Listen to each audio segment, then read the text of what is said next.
جان Steinbeck کا ناول the Grapes of Wrath صرف ایک کہانی نہیں بلکہ زندگی کے بڑے حقائق کا ایک آئینہ ہے۔ اس ناول کے کچھ اہم ترین پہلو ہیں۔ پہلا،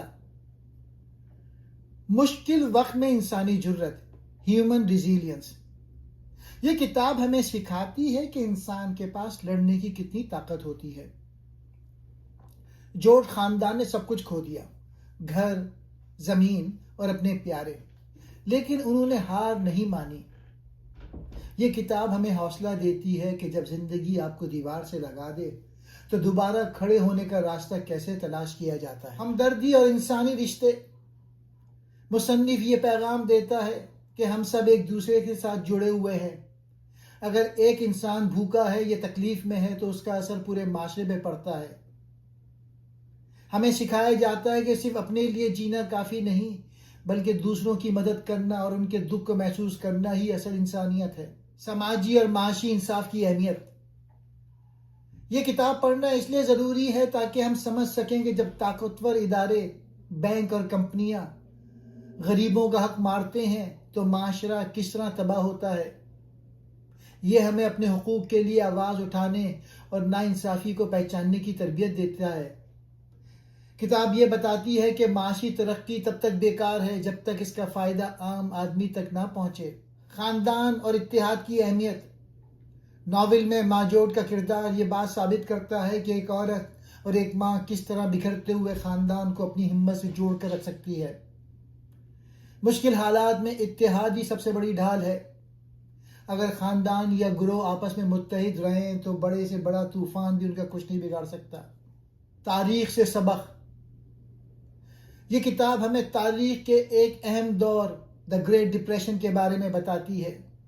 یہ دکھاتی ہے کس طرح غلط پالیسیوں اور قدرتی آفات یعنی خوش سالی نے لاکھوں لوگوں کو مہاجر بنا دیا۔ تاریخ خود کو دہراتی ہے۔ اسے پڑھ کے ہم سمجھ سکتے ہیں کہ آج کے دور میں بھی ہجرت کرنے والے یا غریب مزدور کن حالات سے گزرتے ہیں تاکہ ہم ان کے لیے بہتر رویہ اپنا سکیں۔ یہ کتاب سکھاتی ہے کہ کامیابی صرف پیسہ کمانا نہیں بلکہ مشکل میں دوسروں کا ساتھ دینا ہے۔ امید کا دامن کبھی نہیں چھوڑنا چاہیے۔ ظلم کے خلاف خاموشی خود ایک ظلم ہے۔ اب میں پلاٹ ایکسپلین کرتا ہوں۔ ایک خاندان کی ہجرت کی داستان۔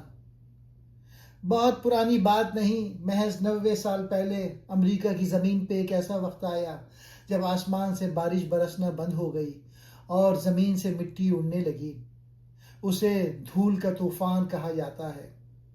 اس بنجر زمین پر اوکلاہوما کا ایک کسان خاندان رہتا تھا، جوڈ خاندان۔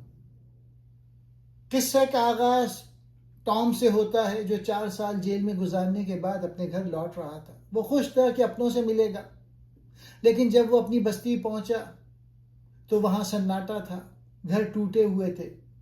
اسے پتہ چلا کہ بینکوں نے غریب کسانوں کی زمین چھین لی ہے۔ ٹام کو اس کا خاندان ایک پرانی گاڑی کے پاس ملا۔ وہ سب اپنا بچا کچا سامان گاڑی میں لاد رہے تھے۔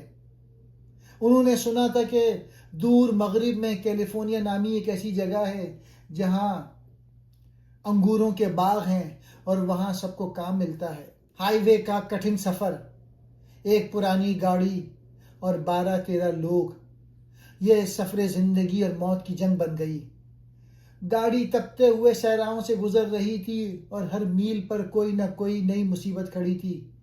پہلے دادا جان سفر کی تھکن نہ سہ سکے اور راستے میں ہی دم توڑ گئے۔ کچھ دن بعد دادی جان بھی چل بسیں، لیکن ماجوڑ گھر کی ماں نے اپنے آنسو پی لیے۔ انہوں نے سب سے کہا، ہمیں آگے بڑھنا ہے، اگر ہم رک گئے تو ہم سب ختم ہو جائیں گے۔ راستے میں انہیں سینکڑوں اور بھی خاندان ملے جو اسی طرح بھوکے پیاسے کیلیفورنیا جا رہے تھے۔ خوابوں کی کرچیاں۔ آخر کار تھکے ہوئے جوڑ خاندان کو دور سے کیلیفورنیا کی ہریالی نظر آئی۔ انہیں لگا اب ان کے دکھ ختم ہو گئے، لیکن حقیقت اس کے الٹ تھی۔ وہاں کے مقامی لوگ ان غریب مہاجروں سے نفرت کرتے تھے اور انہیں اوکی کہہ کر پکارتے تھے۔ وہاں کام کی تلاش میں اتنا زیادہ لوگ آئے تھے کہ باغوں کے مالکوں نے انہیں اجرت اتنی کم دی کہ ایک وقت کی روٹی بھی پوری نہ ہوتی۔ وہ لوگ گندے کیمپوں میں رہنے پہ مجبور ہو گئے. غصے کی لہر. جب پیٹ بھوکا ہو تو انسان کے اندر غصہ جنم لیتا ہے. ٹام کا دوست جم کیسی، جو ایک درویش صرف انسان تھا، اس نے مزدوروں کو اکٹھا کرنا شروع کیا تاکہ وہ اپنے حق کے لیے لڑیں. ایک رات پولیس اور امیروں کے کارندوں نے ان پر حملہ کر دیا. ٹام کی آنکھوں کے سامنے اس کے دوست کیسی کو قتل کر دیا گیا. ٹام سے رہا نہ گیا. اس نے غصے میں قاتل پہ حملہ کر دیا اور خود روپوش ہو گیا. اب ٹام ایک مفرور تھا، لیکن اس کے اندر ایک نئی روشنی جاگ چکی تھی. اس نے اپنی ماں سے کہا، ماں، میں اب ہر جگہ ہوں گا جہاں غریبوں پہ ظلم ہو رہا ہوگا، جہاں بھوکے بچے رو رہے ہوں گے، میں وہاں موجود ہوں گا. انسانیت کا معجزہ. داستان کا آخری موڑ بہت ہی دردناک مگر خوبصورت ہے. موسلا دھار بارش نے جوڑ خاندان کی جھوپڑی میں سیلاب لے آیا. ٹام کی بہن کے یہاں بچہ پیدا ہوتے ہی وفات پا گیا. ایسا لگتا تھا کہ سب کچھ ختم ہو گیا ہے. اسی دوران انہیں ایک گودام میں ایک بوڑھا آدمی ملا جو بھوک سے مر رہا تھا. اس کے پاس کچھ نہیں تھا اور ٹام کی بہن کے پاس بھی دینے کو کچھ نہیں تھا، مگر اس نے اپنی تکلیف بھلا کر ایک ماں کی طرح اس اجنبی بوڑھے کو اپنا دودھ پلا کے اس کی جان بچا لی. یہ قصہ ہمیں سکھاتا ہے کہ جب سب کچھ چھن جائے، جب جیب خالی ہو اور سر پہ چھت نہ رہے، تب بھی انسان کے اندر ہمدردی اسے زندہ رکھتی ہے. جوٹ خاندان ہارا نہیں، بلکہ وہ انسانیت کی ایک عظیم مثال بن گیا. یہ قصہ ہمیں سکھاتا ہے کہ ظلم اور غربت کے باوجود انسانیت زندہ رہتی ہے. اتحاد اور قربانی سب سے بڑی طاقت ہے. امید کبھی نہیں مرنی چاہیے، چاہے حالات کتنے ہی مشکل کیوں نہ ہوں. یہ قصہ غربت، ظلم اور جدائی کا ہے، لیکن سب سے زیادہ امید انسانیت اور اتحاد کا. چاہے کتنے طوفان آئیں، انسان کا دل ہمیشہ زندہ رہتا ہے، اور ایک دن ظلم کے انگور پک کر غضب بن کر پھٹیں گے، لیکن انسانیت کی روشنی کبھی نہیں بجھے گی. کتاب کا سب سے بڑا تھیم یہ ہے کہ امیر، بینک، کمپنیاں اور بڑے ذمہ دار غریب کسانوں اور مزدوروں کا کتنا بڑا استحصال کرتے ہیں. اوکلاہوما میں زمین چھین لی جاتی ہے. کیلیفورنیا میں کم مزدوری اور نفرت کا سامنا کرنا پڑتا ہے. یہ سرمایہ داری کے برے پہلو کو دکھاتا ہے، جہاں پیسہ انسان کے عزم سے زیادہ اہم ہو جاتا ہے. اگر ظلم جاری رہا تو معاشرہ تباہ ہو جاتا ہے. مظلوموں کا غصہ اور تبدیلی کی ضرورت. عنوان "دی گریپس آف ریتھ" بائبل سے آیا ہے، جو مظلوموں کے غصے کو کہتے ہیں. اگر ظلم نہ روکا گیا تو یہ غصہ پھٹ پڑے گا. جم اور ٹام مزدوروں کے حقوق کے لیے لڑتے ہیں. جدوجہد اور مزاحمت ضروری ہے، تبدیلی خود نہیں. کسانوں کی زمین چھیننا ان کی شناخت چھیننے کے برابر ہے. کتاب لالچ کی وجہ سے ماحول اور لوگوں کی تباہی دکھاتی ہے.